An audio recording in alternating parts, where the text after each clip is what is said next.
तो इस कहानी के शुरू में हम मैथ्यू से मिलते हैं, जिसकी वाइफ क्लेयर को कैंसर है। मेडिकली अब उसका इलाज पॉसिबल नहीं, क्योंकि कैंसर उसकी पूरी बॉडी में फैल चुका है। क्लेयर ये बात अच्छे से जानती थी, इसलिए अब उसने अपना इलाज करवाना भी बंद कर दिया था, यहाँ तक कि अपना ब्लड सैंपल लेने से भी। पर फिर मैथ्यू के इंसिस्ट करने पे उसे अपनी नर्स को अपना ब्लड सैंपल देना पड़ता है। ब्लड सैंपल लेकर जैसे ही नर्स बाहर जाती है, मैथ्यू का कजन उसे बातों में लगा लेता है और यहाँ मैथ्यू अपनी ही वाइफ का ब्लड सैंपल उसके पास से चुरा लेता है। इस सब के पीछे रीजन क्या है, ये तो हमें आगे ही जाकर मालूम होगा। नर्स के जाने के बाद जब मैथ्यू का कजन उससे पूछता है कि तुमने ये क्यों किया, तब मैथ्यू उसे भी बस इतना ही कहता है कि मुझे क्लेयर को ठीक करने का एक नया रास्ता मिला है। साफ जाहिर था कि उसने ब्लड चुराया है तो वो कोई रिचुअल ही करने वाला था। वो अब बाहर में जाकर एक एल नामी आदमी से मिलता है, जो उसे क्लेयर को ठीक करने का एक रिचुअल बताने वाला था। ये लोग एक बहुत ही भारी बोरी को अपने घर ले आते हैं। एल कहता है इसे ऐसी जगह पर रखना जहाँ किसी का आना जाना ना हो, इसीलिए मैथ्यू उसे बेसमेंट में रख देता है। अब एल उसे कहता है कि तुम एक कैंडल लेना, कैंडल जलाने के बाद तुम क्लेयर का ब्लड इस बोरी के अंदर डाल देना, फिर अपनी विश मांगना। याद रहे कि विश मांगने के बाद ना तो तुमने इस बोरी की तरफ देखना है और ना ही इसे छूना है। यहाँ तक कि जिस कमरे के अंदर ये बोरी है तुमने वहाँ जाना भी नहीं, तुम उल्टे कदमों वहाँ से वापस आ जाना और फिर बस ये बोरी अपना कमाल दिखाएगी। याद रहे कि इस बोरी से बातें बिल्कुल भी नहीं करनी। मैथ्यू कहता है अरे मैं पागल हूँ, मैं क्यों उससे बातें करूंगा। एल जवाब में कहता है ये बात तो तुम आहिस्ता आहिस्ता खुद ही जान जाओगे। हो सकता है कि 3 दिन तक तुम्हारे घर में कुछ ऊट पटांग की चीजें हों, तुम्हें उन चीजों को बर्दाश्त करना है और 3 दिन बाद तुम्हारी सारी मुश्किलें खत्म हो जाएंगी। वो आदमी मैथ्यू के घर से चला जाता है। रात होने पर हम देखते हैं कि मैथ्यू उसी रिचुअल को करने के लिए बेसमेंट में आ गया है। एल के कहने के मुताबिक उसने कैंडल जलाई, अपनी वाइफ क्लेयर का ब्लड उस बोरी में डाला और विश मांगकर उल्टे कदमों पीछे की तरफ मुड़ गया। लेकिन यहाँ तभी गलती से दरवाजा बंद करते हुए अब उसका लाइटर इसी कमरे के अंदर गिर जाता है, जिसे उठाने के लिए मैथ्यू को इस कमरे का दरवाजा खोलना पड़ा और ऐसे मैथ्यू ने रिचुअल का एक असूल तोड़ दिया, क्योंकि उसकी नजर अब बोरी के ऊपर भी पड़ गई थी। जो बोरी हिल रही थी, जरूर उसके अंदर कोई एनर्जी, कोई एंटिटी थी। खैर वो इन चीजों को इग्नोर करते हुए यहाँ से बाहर निकल आता है। हम देखते हैं कि मैथ्यू ने क्लेयर के लिए एक स्टूडियो भी बनाया था। वो दोनों ही सिंगर थे। मैथ्यू चाहता था कि वो दोनों यहाँ पर अपने गाने गाए, लेकिन शायद अब क्लेयर इस स्टूडियो को देखे बिना ही मर जाती। वो अपने कजन के साथ यही सारी बातें कर रहा था कि अचानक उसे क्लेयर की आवाज आती है। वो भागकर कमरे में जाता है तो देखता है कि क्लेयर तो सो रही थी, यानी ये उसका वहम था। अब अगले दिन जब वो खाना बनाने लगता है तो दोबारा उसे किसी औरत की आवाजें सुनाई देती हैं अपने मोबाइल के रेडियो पर, और इस आवाज को सुनकर इस मर्तबा वो बुरी तरह डर गया था। रात में भी अचानक से उसकी नींद खुल जाती है। उसे अभी भी किसी की आवाजें सुनाई दे रही थी और अब ये आवाज काफी क्लियर थी। ऐसे लग रहा था कि जैसे क्लेयर कह रही हो पता नहीं क्यों कैंसर मुझे हो गया, कैंसर तो मैथ्यू को होना चाहिए था। और ये बात सुनकर मैथ्यू को गुस्सा आ जाता है कि वो क्लेयर के लिए कितनी मेहनत कर रहा है और क्लेयर ऐसी बातें कर रही है। उसी में वो क्लेयर के रूम में जाता है तो देखता है कि क्लेयर तो सो रही थी, उसने तो ऐसी कोई बात नहीं कही। वो समझ गया कि बेसमेंट में वो जो बोरी लेकर आया था उसके अंदर की पावर से शायद ये सब कुछ कर रही है। फिर अगले दिन दिखाया जाता है कि दोबारा मैथ्यू का कजन उसके पास आता है। ये लोग यहाँ पर गोल्फ खेलने लग जाते हैं और गलती से उनकी बॉल बेसमेंट के उसी कमरे में चली जाती है जहाँ पर जाना किसी को भी मना था। मैथ्यू का कजन जब ये बॉल लेने वहाँ जाने लगता है तो मैथ्यू से रोक देता है और खेलने से ही मना कर देता है। मैथ्यू के कजन को ये बात काफी अजीब लगी, इसलिए मैथ्यू के यहाँ से चले जाने के बाद वो उस रूम को खोल देता है। न सिर्फ उसने इस रूम को खोला था, उसने तो उस बोरी को भी देख लिया था। ऐसे रिचुअल के कई रूल्स टूट गए थे और हो सकता था कि अब रिचुअल उल्टा पड़ जाए। ये लड़का जब जाकर मैथ्यू से उस बोरी के बारे में पूछता है तो मैथ्यू उसके ऊपर गुस्सा होने लगा। आखिर तुमने वो कमरा खोला है क्यों, तुम्हें वहाँ जाना नहीं चाहिए था। गुस्सा करने के बावजूद भी मैथ्यू उस आदमी को कुछ नहीं बताता, बस इतना ही कहता है कि मैं अपनी वाइफ को ठीक करना चाहता हूँ। खैर वक्त गुजरता रहता है और मैथ्यू के साथ अजीब चीजों का होना जैसे अब रूटीन बन चुकी थी। उसे अजीबोगरीब आवाजें सुनाई देती थी, अजीबोगरीब कॉल्स आती थी, यहाँ तक कि अब उसे एक लड़की भी नजर आने लगी थी जिसके हाथ पे काला निशान बना होता था। इन चीजों से वो अब डरने भी लगा था। अब एक दिन मैथ्यू को एक पार्सल रिसीव होता है। ये पार्सल क्लेयर ने अपने लिए मंगाया था। जैसे ही मैथ्यू ये पार्सल खोलता है उसके अंदर से निकलता है उसकी वाइफ क्लेयर का कटा सर। देखकर वो पूरी तरह घबरा जाता है और इस बॉक्स को अपने से दूर फेंक देता है। उसकी चीख की आवाज सुनकर क्लेयर भी व्हील चेयर पे बैठकर बाहर आती है और उस बॉक्स को उठाते हुए दिखाती है कि उसमें तो सिर्फ उसकी मंगवाई हुई विग थी। चीजें काफी खतरनाक होती जा रही थी। अब तो अपनी हालत से भी मैथ्यू को शदीद डर लगने लगा था। वो इन सब चीजों के बारे में एल से कांटेक्ट करने की कोशिश करता है, लेकिन एल उसका फोन नहीं रिसीव करता। एल का एड्रेस भी उसे नहीं मालूम था कि वो जाकर उससे मिले। फिर अगले दिन हमें दिखाया जाता है कि क्लेयर की तबीयत में काफी सुधार आ रहा था। ऐसे जैसे वो रिचुअल उसका काम करने लगा हो, वो खुद ही व्हील चेयर पे बैठकर किचन तक आती है। ये देखकर मैथ्यू बहुत ज्यादा खुश हो जाता है। मैथ्यू अब स्टोव की तरफ मुड़कर कुकिंग करने लग जाता है। तभी एकदम से कोई उसके कंधे पे हाथ रखता है। पहले मैथ्यू को लगा कि शायद ये क्लेयर है, लेकिन जैसे ही उसने हाथ की तरफ देखा, ये काला और खौफनाक हाथ था जिससे वो डर गया।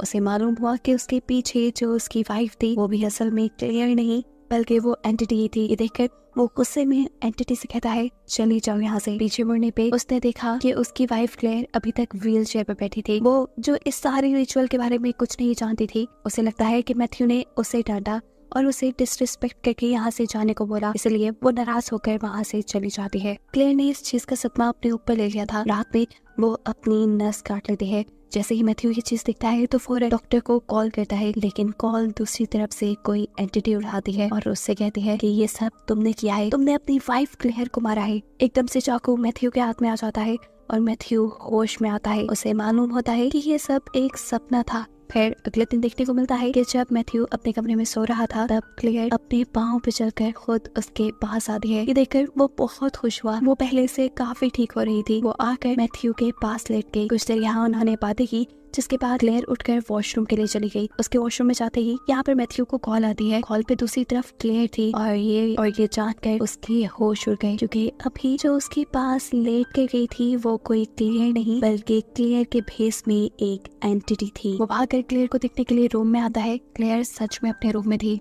डर में भागकर वो इस कमरे से बाहर आता है तो अब उसे वही एंटिटी दिखाई देती है जिसे पहले भी कई मर्तबा वो देख चुका है। उसके हाथ पे हमेशा काला निशान बना रहता है। इस एंटिटी से डरते हुए मैथ्यू को पता ही नहीं चलता कि कब वो बेसमेंट में उसी कमरे में चला गया जहाँ पे जाना मना था। अब उसकी नजर उस बोरी के ऊपर भी पड़ जाती है। डर कर उसके हाथ से टॉर्च नीचे गिर जाती है और बोरी में से एक हाथ निकल कर उस टॉर्च को उठा लेता है। ये भयानक हाथ देखकर डरते हुए मैथ्यू कहता है, चली जाओ पसंद है। और वो हाथ भी जैसे उसकी बात मानते हुए अंदर चला गया था। मैथ्यू ने अब इस रूम के डोर को लॉक भी कर दिया था, लेकिन फिर भी उसे आवाजें साफ सुनाई दे रही थी कि प्लीज मुझे निकलने दो यहाँ से। वो दोबारा क्लेयर के रूम में आता है तो देखता है कि क्लेयर वहाँ थी ही नहीं। उसे ढूंढते हुए वो स्टूडियो में आ जाता है जहाँ क्लेयर अपना स्टूडियो देखकर बहुत खुश थी। वो क्लेयर को सब सच बताना चाहता था। वो बता देता है कि क्लेयर, मैंने तुम्हें ठीक करने के लिए एक कल्ट ज्वाइन किया है, तुम बिल्कुल ठीक हो जाओगी। ये रिचुअल तुम्हें पहले जैसा कर देगा, बस मुझे इस रिचुअल के लिए कोई कीमत अदा करनी होगी। क्लेयर पूछती है, कैसी कीमत? मैथ्यू बताता है, ये तो मुझे नहीं पता, लेकिन हाँ कोई कीमत चुकानी है। अभी ये लोग बातें ही कर रहे थे कि इतनी देर में मैथ्यू को क्लेयर की नर्स की कॉल आती है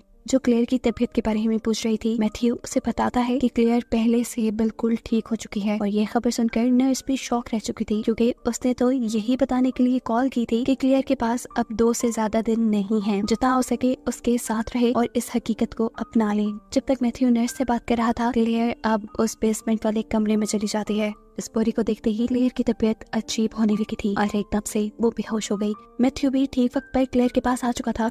वो जल्दी से क्लेयर को उठाकर उसके कमरे में ले जाता है। उसकी हालत बहुत ज्यादा बिगड़ चुकी थी और वो क्लेयर को ऐसे ही नहीं देख सकता था। वो सोचता है बस बहुत हो गया। वो अब इस बोरी को उठाकर घर से बाहर फेंकना चाहता था, क्योंकि वो और ये सब कुछ बर्दाश्त नहीं कर पा रहा था। लेकिन अब ये बोरी पहले से कहीं ज्यादा भारी हो गई थी। उससे अपने घर से बाहर भी नहीं निकल रही थी। वो यहाँ एल को कॉल करता है, लेकिन एल कॉल रिसीव नहीं करता। तब वो एल को एक मैसेज ड्रॉप कर देता है कि वो उस बोरी को फेंक रहा है। ऐसा करते हुए उसने एक और रूल रिचुअल करके तोड़ दिया था कि उसने इस बोरी को हाथ लगा दिया था। ये सब करने के बाद जब लैपटॉप पे मैथ्यू अपना काम करने के लिए बैठता है तो एकदम से उसके लैपटॉप पे भयानक तस्वीरें आने लगती है। ये सब क्लेयर की टेस्ट रिपोर्ट्स थी, जिन्हें देखकर वो घबरा गया। इससे पहले कि वो पूरी तरह पागल होता, अब वो फैसला करता है कि किसी तरह वो एल को ढूंढ के रहेगा। वो अब उसी बार में जाता है जहाँ पहली मर्तबा उसे एल मिला था।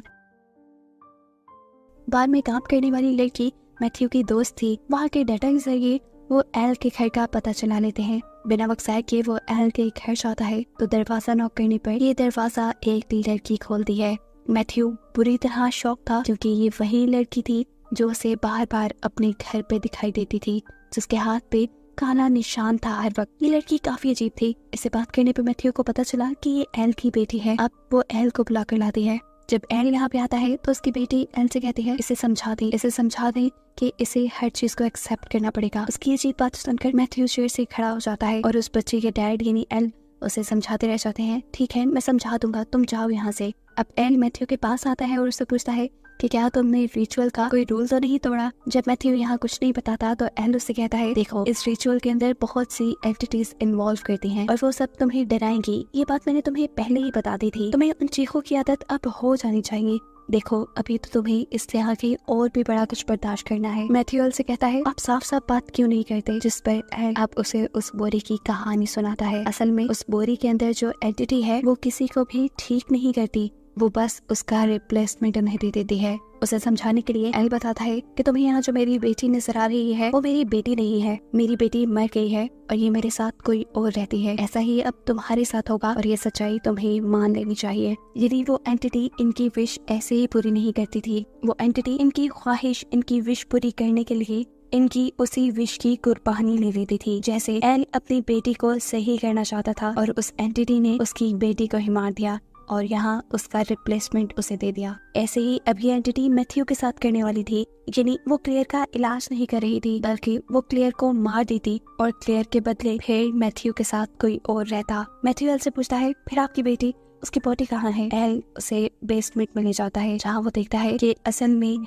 एल की बेटी उल्टियाँ कर रही थी, वो भी काले रंग की। उसका मुंह बहुत ही डरावना दिख रहा था। डरकर मैथ्यू वहाँ से वापस अपने घर के लिए निकल आता है। वो जैसे ही घर पहुंचा उसे दरवाजे पे अपना कजन नजर आया, जिसे लेकर वो फौरन अंदर चला गया। वो अपने कजन से कहता है कि मैं क्लेयर को हॉस्पिटल लेकर जा रहा हूँ। इससे पहले कि ये लोग कुछ कर पाते अब बहुत देर हो चुकी थी। क्लेयर पहले से ही मर चुकी थी। उसकी मौत मैथ्यू को बुरी तरह तोड़ देती है। घंटों वो यहाँ बैठकर रोने लग जाता है। उसके कजन को उसके लिए काफी बुरा लग रहा था। रोते रोते एकदम से मैथ्यू उठा और उसने अपने कजन को कहा चलो मेरी मदद करो। इस लड़की को समझ नहीं आ रही थी कि 1 मिनट में मैथ्यू को हो क्या जाता है।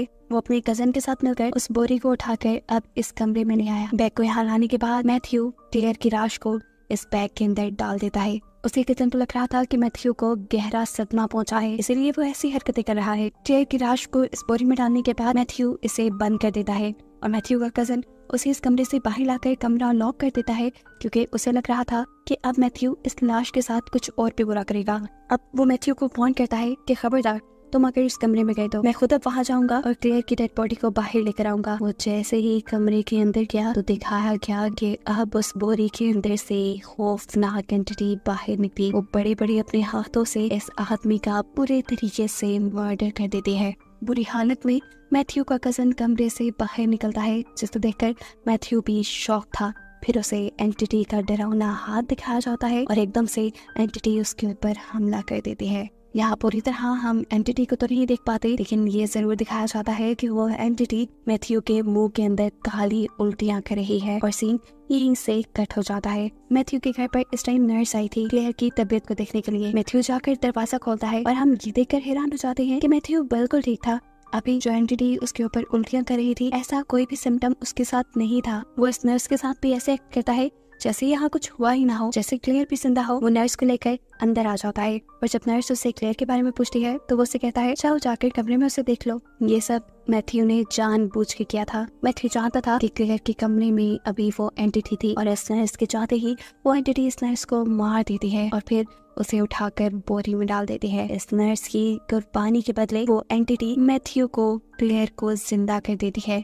असल में उसने क्लेयर को जिंदा नहीं किया था, बस क्लेयर की बॉडी को जिंदा कर दिया था और उसकी बॉडी के अंदर इस टाइम थी कोई और ही एंटिटी जो पूरी जिंदगी अब मैथ्यू के साथ ही रहने वाली थी। अब इस रिचुअल का एक पार्ट जो मैथ्यू को अभी भी पूरा करना था, उसे अपनी विश पूरी करने के बाद ये बोरी किसी और को देनी थी, बिल्कुल ऐसे ही जैसे एल ने उसे दी थी। इसके लिए वो बाहर में अपनी एक दोस्त से मिलता है। उसकी मॉम बहुत ज्यादा बीमार थी। वो इस लड़की को अपनी बातों में लगा लेता है कि तुम एक रिचुअल करो और उससे तुम्हारी मॉम बिल्कुल ठीक हो जाएंगी। वो लड़की भी उसकी बात क्यों ना मानती, उसके सामने तो एविडेंस था कि मैथ्यू की इतनी बीमार वाइफ अब उसके साथ बार में आया करती थी, डांस करती थी, वो बिल्कुल ठीक हो गई थी। हालांकि वो क्लेयर की हकीकत नहीं जानती। मैथ्यू की बातों में आकर वो इस बोरी को अपने घर ले जाती है। मैथ्यू का सारा रिचुअल, सारा मकसद पूरा हो जाता है और इसी के साथ ये कहानी यहाँ खत्म हो जाती है।